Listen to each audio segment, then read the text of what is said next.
चलिए हमारी practice sheet second देखें क्या था इसमें।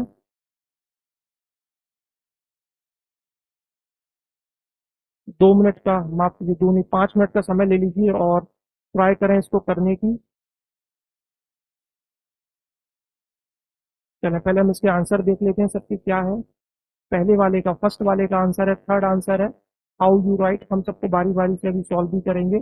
सेकंड वाले का आंसर है, इसमें भी थर्ड ऑप्शन है टू गो में प्रॉब्लम है। थर्ड वाले में थर्ड आंसर है, इसमें भी बिकॉज में प्रॉब्लम है। ये फर्स्ट यहाँ तक है, याद रखिए पहले वो क्वेश्चन लिखा है और फर्स्ट लिखा है, यानी कि फर्स्ट यहाँ तक है, सेकंड यहाँ तक है और थर्ड यहाँ तक है। यहाँ थर्ड में प्रॉब्लम है।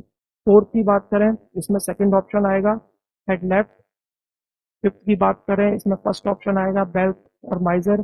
सिक्स की बात करें, इसमें आएगा वन अनदर। सेवेंथ की बात करें, इसमें ऑप्शन होगा ऑप्शन फोर्थ, ऊपर लिखा हुआ है। चलिए एट्थ की बात करें हैप्पीनेस, इसका सही आंसर होगा ब्लिस। नाइन्थ की बात करें कैटेस्ट्रॉफी, कैलेमिटी होगा। और हेलुसिनेशन का मतलब होता है डेल्यूजन। चलिए 10 क्वेश्चन थे, कितने ठीक निकले आपके? 7।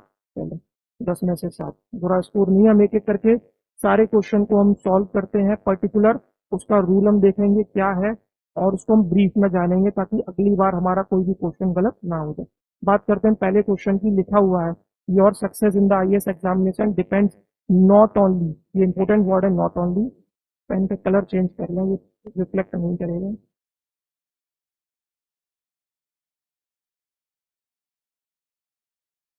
लिखा हुआ है नॉट ओनली और उसके साथ में लिखा है बट ऑल्सो।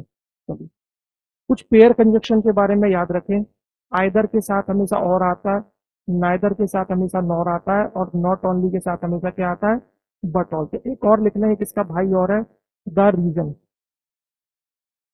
द रीजन या द रीजन बाय, ये भी पेयर कंजक्शन है जो हम अक्सर भूल जाते हैं। इसके साथ में क्या आता है? दैट आता है। देखिए वो गए जमाने की पहले ये पूछते थे कि नॉट ओनली के संग बट ऑल्सो लगा, अब वो ये नहीं पूछते। अब वो पूछते हैं यहाँ पर कोरिलेटिव रिलेशन। कोरिलेटिव रिलेशन क्या होता है? यानी कि हम जब भी इसको एज ए पेयर कंजक्शन रखेंगे तो हमें पर्टिकुलर दोनों में बराबर बराबर बांटना पड़ेगा। मान के चलना पड़ेगा एक पिताजी के 2 बच्चे हैं, आइदर और, नाइदर नॉर और नॉट ओनली बट ऑल्सो। यानी कि अगर आप एक को खिलौने दिलाओगे तो दूसरे को भी उतने ही खिलौने दिलाने पड़ेंगे। इस क्वेश्चन में देखें नॉट ओनली के बाद में हमने क्या यूज किया है? Vice. Same exactly but also के बाद में हमने क्या यूज किया है? टाइम। यानी कि आपने पहले के बाद में एडजेक्टिव यूज किया है तो दूसरे के बाद भी आपको क्या यूज करना है? एडजेक्टिव। बराबरी रखनी है दोनों में। यहाँ पर नॉट ओनली के बाद में हमने गो टू मार्केट, यानी कि हमने एक गो लिया, प्रपोजिशन लिया और एक ऑब्जेक्ट लिया। सेम आपने यहाँ पर गो टू जिम। भाई नाउन या वर्ब अलग अलग हो सकती है लेकिन सीक्वेंस और तरीका वही होना चाहिए।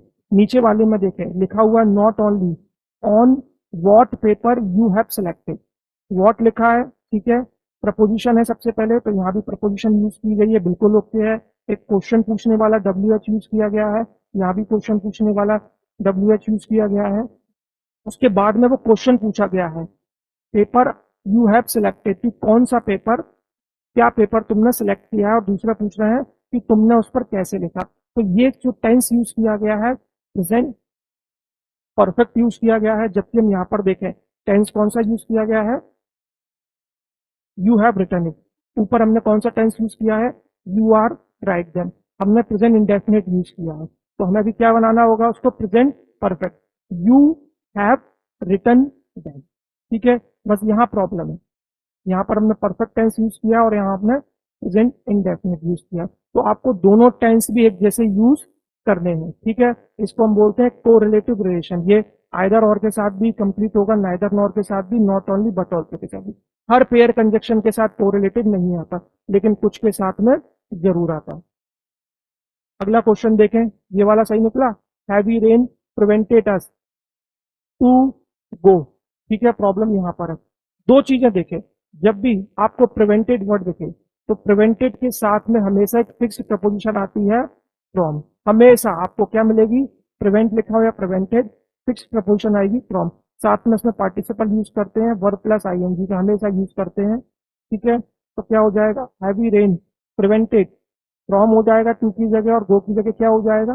गोइंग, ठीक है। कई बार प्रपोजिशन की एरर दे देते हैं और कई बार वर्ब में आईएनजी। दोनों ही पॉइंट आपको रिलेट करने हैं। किसी से भी आपका क्वेश्चन क्रिएट हो सकता है। क्वेश्चन देखिए पेपर में आया था, सी शेप्ड हिम, जैसे प्रिवेंट के लिए यूज करते हैं वैसे ही सेफ वर्ड भी यूज करें, 2 से 3 बार क्वेश्चन पेपर में पूछा गया। इसके साथ भी क्या प्रपोजिशन यूज करते हैं, फ्रॉम, और साथ में आपका वर्ब में क्या लगता है, हमेशा आईएनजी, फर्स्ट फॉर्म नहीं लगता है। एक और क्वेश्चन देखिए, नथिंग वुड प्रिवेंट, क्या आएगा प्रपोजिशन फ्रॉम, और वर्ब में क्या आएगा, आईएनजी स्पीकिंग। क्लियर है? इसकी पीडीएफ में नीचे डिस्क्रिप्शन बॉक्स में डाल दूंगा, आप वहां से भी इसको डाउनलोड कर सकते हैं। चलिए अगला क्वेश्चन देखें। ये मोस्टली लोगों का गलत हो जाता है, क्योंकि मैंने बोला कि हम नॉर्मली ये छोटे वाले तो सबको रटे हैं, नॉट ओनली के बाद में बट ऑल्सो आएगा, ठीक है। Going, from going, from going, हाँ। चलिए सभी को रटे, नो सूनर के संग में देन आएगा, नॉट ओनली के संग में बट ऑल्सो आएगा। ये तो गए जमाने, अभी पूछते भी नहीं है, इसमें तो सिर्फ को रिलेशन आपको आएगा कि आपको रिलेशन पता करना है कि एग्जैक्ट चीजें हैं कि नहीं। थोड़े से अच्छे वाले देखें, द रीजन वाई लिखा हो या द रीजन लिखा हो, इन दोनों के साथ में हमेशा क्या यूज करोगे, दैट का प्रयोग करोगे, ठीक है। एक और देखें, नथिंग एल्स, इसके साथ भी क्या आता है, बट। नेवर के साथ में क्या आता है, नॉट। ऑल्दो और दो के साथ में येट आता है, और कई बार कॉमा से रिप्लेस करते हैं। रादर और अदर के साथ में क्या आता है, देन। लेस के साथ में क्या आता है, शुड। तो एग्जामिनर को भी पता है, ये सबको रट चुके हैं, तो थोड़े से नए वाले देता है। यहाँ पर द रीजन वाई लिखा हुआ है, तो इसका पेयर कंजक्शन क्या होगा, बिकॉज नहीं होगा, क्या होगा इसका पेयर कंजक्शन, दैट। क्लियर है? बाकी इसकी पीडीएफ में आपको पूरा मिल जाएगा, कोई दिक्कत की बात नहीं है। अगला वाला देखें, when he died Ramanujan dash behind 3 notebook. एक चीज याद रखें, जब भी इतिहास में 2 घटनाएं घटे, एक घटना पहले और दूसरी घटना बाद में, तो हमेशा जो पहले वाली घटना होती है वो किसमें बनती है, पास्ट परफेक्ट में, और जो दूसरी वाली घटना है वो किसमें बनेगी, पास्ट इंडेफिनिट। पहले घटना का मतलब ये नहीं कि जो पहले लिखा है, नहीं, पहले घटना का मतलब है जो घटना सबसे पहले घटी है, और दूसरी घटना का मतलब है उसके बाद में घटी है, यानी कि सबसे नजदीकी घटना पास्ट इंडेफिनिट में, और उससे भी पहले जो घटित हुआ है वो पास्ट परफेक्ट में। तो जब वह मरा अपने पीछे 3 किताबें छोड़ गया था, तो पहले मरा कि उसके पास किताबें थी, पहले किताबें लेके आया होगा ना, फिर व्यक्ति फिर मरा होगा, तो किताबें लेके आएगा, तो वो घटना पहली हो गई, यानी कि वो किसमें बनेगी, पास्ट परफेक्ट में। और जो दूसरी घटना वो किसमें बनेगी, पास्ट इंडेफिनिट में, जो ऑलरेडी दिया हुआ है। तो हमें क्या इसमें यूज करना है, ऑप्शन सेकंड, हेड लेफ्ट। मेरे पहुंचने से पहले ट्रेन जा चुकी थी, मैं पहुंचा पहले या ट्रेन जा चुकी थी पहले, ट्रेन जा चुकी थी पहले, द ट्रेन हैड लेफ्ट, ठीक है। और मैं पहुंचा बाद में, आई रीच, ये पास्ट इंडेफिनिट में बनेगा। इस टाइप के क्वेश्चन भी अभी आगे आएंगे पेपर में। तो अगला वाला देखा, इसमें काफी सारे लोग, कोई सेकंड लगा देता है, कोई थर्ड लगा देता है, कोई फोर्थ लगा देता है। थोड़े सेंस ऑफ ह्यूमर पर क्वेश्चन आधारित है, ग्रामर इसमें बिल्कुल भी नहीं है। छोटी सी आपको वोकेबलरी पता करनी है।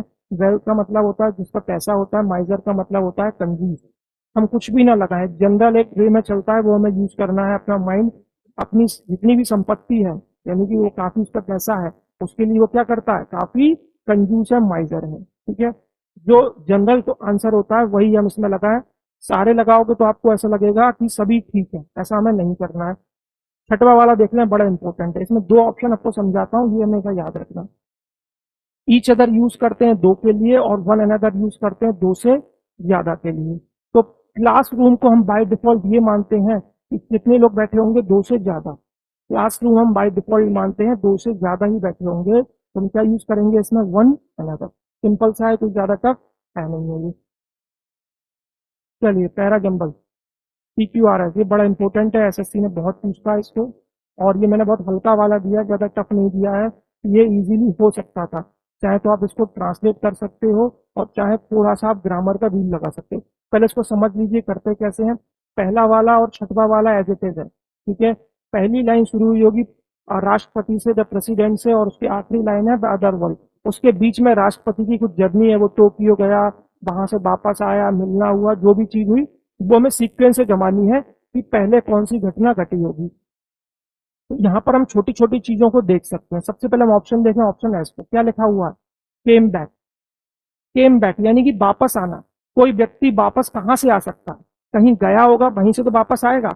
तो वापस आने के लिए कोई जगह तो चाहिए ही चाहिए, और पूरे चारों ऑप्शन में जगह कौन सी है, टोक्यो। यानी कि वो व्यक्ति कहाँ से वापस आया होगा, टोक्यो से तो मान के चलते हैं टी के बाद हमेशा क्या आएगा, एस के बाद क्या आएगा, P. Came back from Tokyo, ये दोनों आपस में ही रखे जा सकते हैं, आगे पीछे नहीं कर सकते। केम बैक फ्रॉम टोक्यो, बाकी कुछ मैच करेगा ही नहीं, क्योंकि वापस आने के लिए आपको एक प्लेस तो चाहिए ही चाहिए।